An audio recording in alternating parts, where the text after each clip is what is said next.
Bonjour à toutes et à tous et bienvenue dans cette causerie du match entre l'Australie et la France. Comme vous le voyez au tableau d'affichage, nous avons perdu 1-0. Une causerie qui sera assez rapide parce que j'ai un emploi du temps à gérer. Et donc voilà, donc au moins, voilà. Donc ça devrait le faire. Alors, d'abord, résumé du match. Donc on a eu ce but australien qui arrivait assez tard dans le match, hein, finalement. Parce qu'on cherche toujours quelque chose à faire. Et oui, excusez-moi. Hop, tac. Alors, oui, ce but qui arrivait assez tard et qui est arrivé finalement à la 66e minute par l'intermédiaire de Fowler qui venait d'entrer. Et la France qui n'a pas réussi à développer son jeu, pas réussi à finalement à ressembler à ce qu'elle est capable de faire. C'est un petit peu dommage. Donc résumé du match, voilà, nous avons donc perdu 1-0 avec un but de Fowler et une équipe d'Australie très convaincante, très portée dans un jeu efficace en une touche. C'était très impressionnant à voir et qui nous a fait beaucoup de mal dans la défense. Je vais faire une causerie un petit peu rapide, mais c'est juste pour vous expliquer ce qui se passe. Au niveau des statistiques, je peux vous les donner, il n'y a aucun souci. Je vais vous donner ça, Alors, j'ai encore ce bug. Ça va. Petite bossa. Excusez-moi, petite bossa, j'aime beaucoup la bossa. Mais franchement, mon avis sur le match, je le donnerai après. J'ai pas mal de trucs à gérer. C'est un peu compliqué. Là, il y a des trucs que j'arrive pas à faire. Pourquoi je fais ça là? Au secours. Au secours, c'est bon. Hein? Comment ça?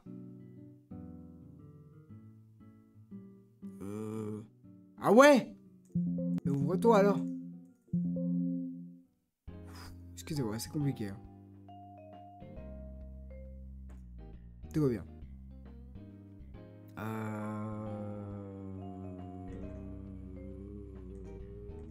Oh non, je viens de comprendre. Toutes mes excuses là-dessus. On va y arriver. On va y arriver. Je suis avec vous. Voilà. Allez, les statistiques elles sont là et je m'excuse et je suis fatigué. Voilà, ok. Alors, comme vous pouvez le constater sur ces petites statistiques. Donc, nous avons 15 tirs pour l'équipe de France, seulement un tir cadré. C'est effrayant. La stat est effrayante. De l'autre côté, nous avons 4 tirs pour l'Australie, 3 cadrés, 1 but. Mais 15 tirs pour l'équipe de France, un seul cadré, c'est effrayant à une semaine de la Coupe du Monde. Ça n'augure rien de bon. Possession de 63%, pas vraiment de surprise. Si ce n'est que l'Australie avec seulement 37% de possession et seulement 287 passes dans le match, a réussi à faire 3 tirs cadrés.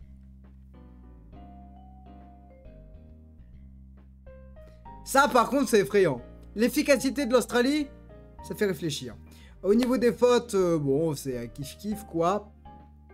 Les hors-jeux, c'est pareil. On a eu plus de corners qu'on n'a pas réussi à bien tirer, souvent dans les bras de la gardienne australienne. Et puis, la précision des passes. Non, mais... l'Australie fait seulement 287 passes. En plus, elle en rate le tiers. Mais, elle a quand même 3 tirs cadrés. Alors que nous... on réussit 77% de nos passes et on en fait presque le double de l'Australie, mais on fait 15 tirs, un seul cadré.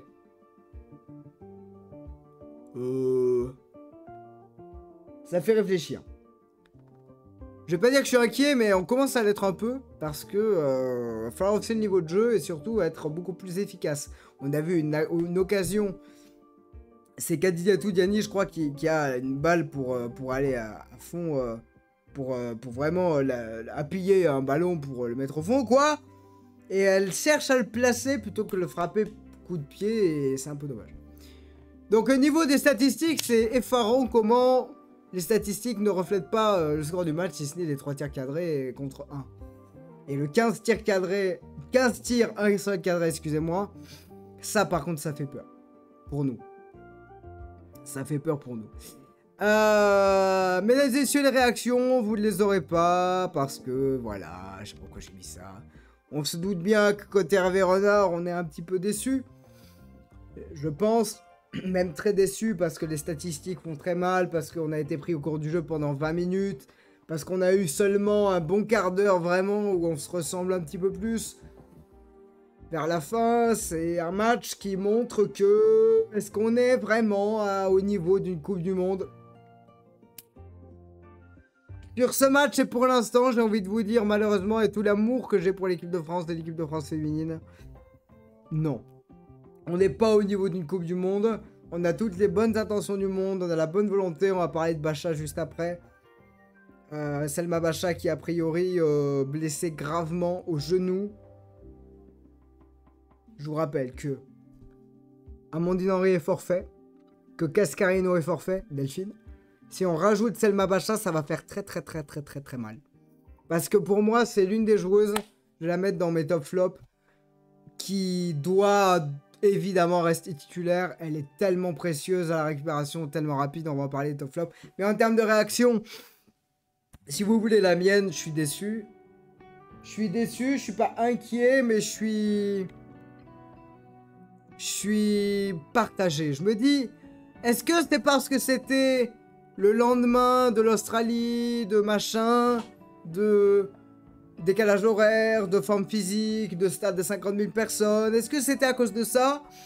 Ou est-ce que c'était parce que 15 tirs encadrés? Il y a aussi ça qu'à jouer, forcément.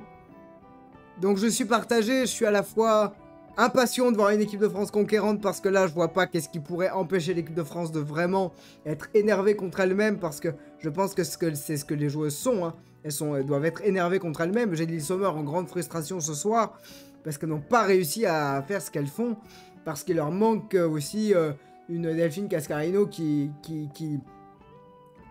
fonce sur un côté, comme arrive à le faire Maëlle Lacrar, mais comme arrive peut-être un peu moins à le faire Khadija Toudiani, par exemple. C'est compliqué, c'est des choix à prendre, c'est des choses à gérer, et ma réaction à moi, c'est vivement dans une semaine qu'on parle plus de ce match, qui est pas horrible en soi, c'est pas une grande défaite, mais c'est un match où on s'est senti un peu impuissante. C'est un match où il n'y a rien qu'on a tenté qui a vraiment marché. Il y a eu quelques coups de génie avec de longs ballons, mais on a cherché trop compliqué, pas assez efficace. Il n'y avait personne dans la surface de réparation. Je déteste quand il n'y a personne dans la surface de réparation, parce qu'on avait peur des contres. Et puis notre défense a pris tellement cher pendant 25 minutes. On a eu tellement de mal à contenir les attaques de Ford et de Kerr, qui sont deux joueuses de classe européenne. C'était tellement dur. Donc je suis très partagé, un peu inquiet. Positif tout de même, parce qu'il y a eu des bonnes choses, parce qu'on aurait pu marquer, parce que doit y avoir penalty sur Eugénie Sommer. Pour moi, voilà. Mais il faut savoir faire face contre le vent pour après se laisser porter. J'ai envie de vous dire, bien sûr. Les top flops. Du coup, et je vais parler essentiellement. Excusez-moi. Excusez-moi. Je vais parler. Excusez-moi, je vais parler essentiellement de l'équipe de France ce soir. Alors, mes tops, ça va pas être compliqué. Déjà, Estelle Cascarino, l'entrante, défenseur qui a fait beaucoup de bien, qui a été très juste, je trouve, dans ses premières interventions, qui a rassuré tout le monde. Je mets évidemment, j'allais dire évidemment, je mets un grand top à... J'hésite parce que je vois un petit peu en attaque qu'est-ce qui s'est passé. Toujours Maëlle Lacrar, grande qualité. Grace Gueyoro, assez importante dans la transmission du ballon. Eugénie Sommer dans son rôle de pivot. Sublime ce qu'elle nous a fait. Après, il y a eu un peu de moins bien. Sandy Toletti, un peu transparente. Voilà, je vais reprendre ma compo sous les yeux pour avoir de quoi faire, mais Mais voilà, c'est une équipe de France coupée en deux entre du très bon et du moins bon. Je réfléchis, Sandy Toletti, je me suis trompé de maillot, je suis de numéro, je suis désolé. Et dans mes tops, je mettrais peut-être... peut-être pas Wendy Renard, peut-être pas Perromagnan non plus. Si, Perromagnan parce qu'elle a fait de grandes sorties. Je mettrais Pauline Perromagnan, Eugénie Sommer, Kenza Dali pour tout ce qu'elle a apporté. Et Selma Bacha parce que sa combativité, elle est magnifique. Malheureusement, l'aventure a l'air de s'arrêter pour elle aujourd'hui, avant la compétition, sur un match amical. Elle est allée tellement au bout d'elle-même qu'elle a été sur le dernier contact à la 96e minute pour récupérer un ballon alors que c'était fini. À la fois, tu peux te dire, ouais, mais c'est stupide parce que t'as pas à faire ça, à pas prendre ce risque-là. Mais en même temps, tu peux pas lui en vouloir parce que depuis le début du match, elle se donne à 1000%. Et j'admire ce genre de joueuse-là qui lâche rien. Et on a vu un peu cette combativité du côté des Australiennes. Et dans mes flops, mesdames et messieurs, mes flops, je vais mettre Kadidiatou Diani qui a pas réussi à être ce qu'elle doit être, à gérer son côté comme personne. Je mettrai Sandy Toletti parce qu'un petit peu transparente malgré de bonnes prises de balles et des transversales vers l'avant intéressantes. Et après, voilà, on a eu une Wendy Renard un peu meilleure que d'habitude. Depuis quelques matchs là, on a eu de très belles interventions, mais c'est fait... Non, pardon, c'est pas Wendy Renard que je vais mettre en flop. C'est malheureusement Elisa de Almeida qui a été dépassée, qui a été vite remplacée, relativement rapidement remplacée par Estelle Cascarino, qui a remis un peu d'équilibre dans cette défense à 4. C'est pas joie ça, c'est pas joie, mais c'est la vie. Ça passe par là, ça se trouve dans un mois on est championne du monde. Ça se trouve ce match-là il va sonner comme une alerte totale pour tout le monde. Il va permettre de nous rendre compte que t'as beau être la 5e nation mondiale et t'as beau être joué contre la 10e mondiale, si en face t'es plus efficace, tu bats n'importe qui. L'Australie est une candidate et des candidats, je sais pas comment vous dire. L'Australie c'est un pays qui fait très très peur en termes de jeu. J'ai adoré ce qu'elles ont fait vers l'avant. J'ai adoré leur défense très compacte. Elles ont rarement été inquiétées, sauf sur les côtés, qu'on n'a pas assez exploité. Mais alors le duo, c'est le bon top.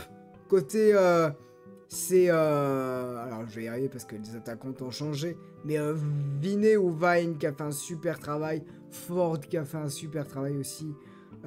Toutes les attaquantes et les milieux de terrain ont été pour moi dans des tops. Elles ont été très présentes et très efficaces. Donc voilà où on en est. Alors le coaching d'Hervé Renard, est-ce que c'est un top? Est-ce que c'est un flop?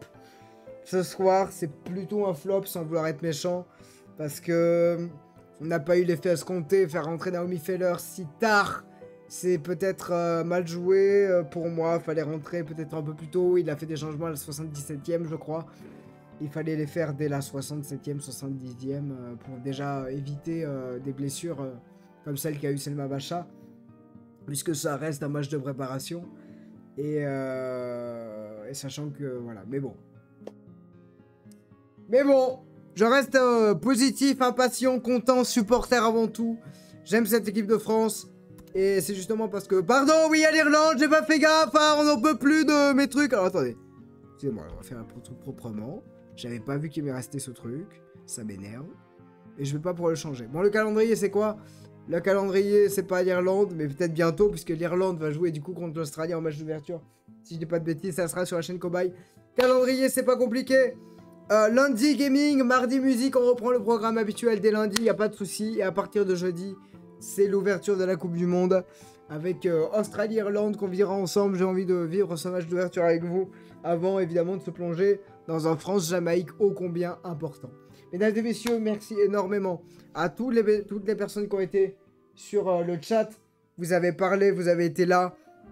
Vous avez été 4, ça paraît rien, mais c'est rare d'avoir des spectateurs, des supporters, des Bleus qui restent longtemps, qui visionnent longtemps mes contenus. Donc merci énormément, ça me soutient, ça me donne envie de le faire encore plus. Et peut-être que je vous reverrai dans quelques jours. Donc ça me fait extrêmement plaisir. J'espère que tout ça vous plaît. N'hésitez pas à follow la chaîne. Et si vous êtes sur YouTube, n'hésitez pas à follow ma chaîne Twitch pour vivre ces moments et le faire également sur YouTube. Merci beaucoup à tout le monde. Il est 14 h. Je live depuis 11 h. Je suis exténué. fatigué mais content. On se retrouve très bientôt. Très bientôt. Pour du gaming après ce week-end. Où je vais pouvoir me reposer. Merci, à très bientôt, au revoir. On se retrouve lundi pour du gaming. Et après, pour la Coupe du Monde féminine. Allez les Bleus, je suis quand même content de belles choses qu'on a réussi à faire. Mais j'aurais aimé que ça soit plus beau encore. Mais bon, c'est le football, c'est comme ça. Et peut-être que dans un mois, on sera champion du monde, je le souhaite de tout mon cœur. À très bientôt, au revoir. Merci à tous. Et à lundi 20h, le gaming OFG, let's go! Peut-être une surprise d'ailleurs. Qui dit Coupe du Monde féminine dit, moi j'en dis pas plus. Allez, au revoir, so long!